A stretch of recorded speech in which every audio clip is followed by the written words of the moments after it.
The Prodigy. BJ Penn makes his return to the octagon after 2.5 years away from it, when he will face Yair Pantera Rodriguez this coming Saturday at UFC Phoenix in the main event of the evening. I'm Flyin Brian J. This is MMAmania.com. Let's get right into the matchup, starting with BJ Penn. If we see BJ Penn, the guy of old, the guy that held 2 belts, the guy that knocked out Matt Hughes, this is going to be one hell of a fight.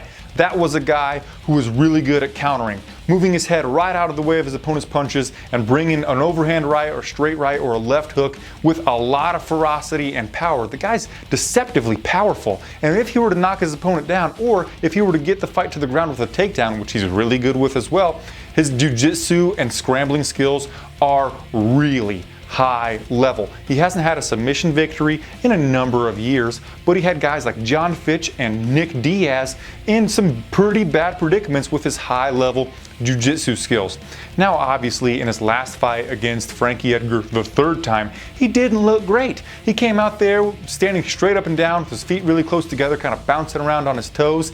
That was awful. But he's back with Jason Perillo. Saw some training footage of him, and he's got a low stance, ready to bring those power counter punches to this fight. So I think we're going to see a pretty damn good version of BJ Penn in this fight. It should be noted that right now he's training at Jackson Winklejohn, where Yair has trained before, and they have spent a little bit of time throwing out techniques on each other in the gym. Another fun fact is that BJ has been training with Yair's last opponent in Bruce Leroy Caceres. So that's something that should be really in BJ's favor, because Bruce Leroy brings a real funky and loose style very similar to Yair. So BJ should be really well prepared for this matchup.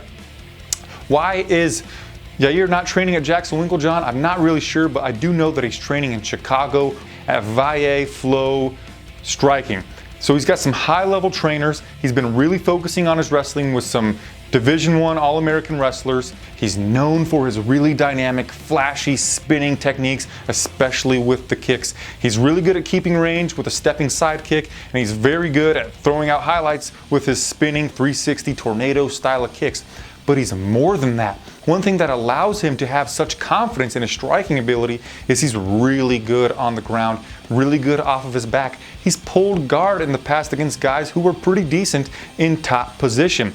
When the fight will go to the ground, if he gets taken down, he doesn't have great takedown defense, but again, I think that's because of his supreme confidence on the ground. He will immediately start looking for submissions, be it a Kimura or a knee bar, in order to maybe actually threaten with a submission.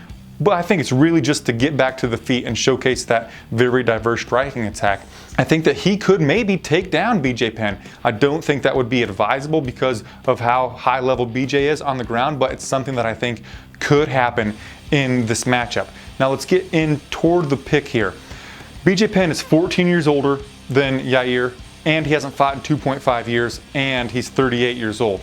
All three of those stats are basically the person who's 38 or 14 years older or been away from the octagon for 2.5 years. All of them, that fighter wins 35% of the time.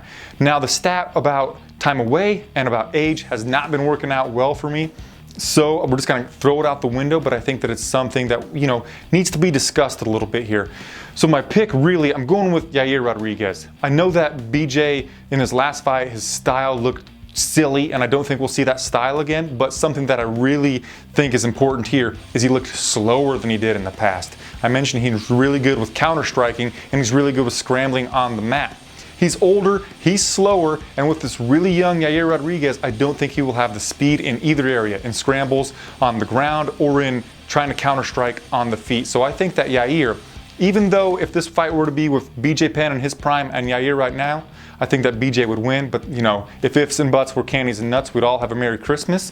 I just think that Yair is going to be quicker, faster, more diverse, more explosive in all areas of the game here. I think that Yair is going to get a third round KO or TKO stoppage. Tell me who you're picking in the comment section down below. Please give the video a thumbs up and subscribe to this channel.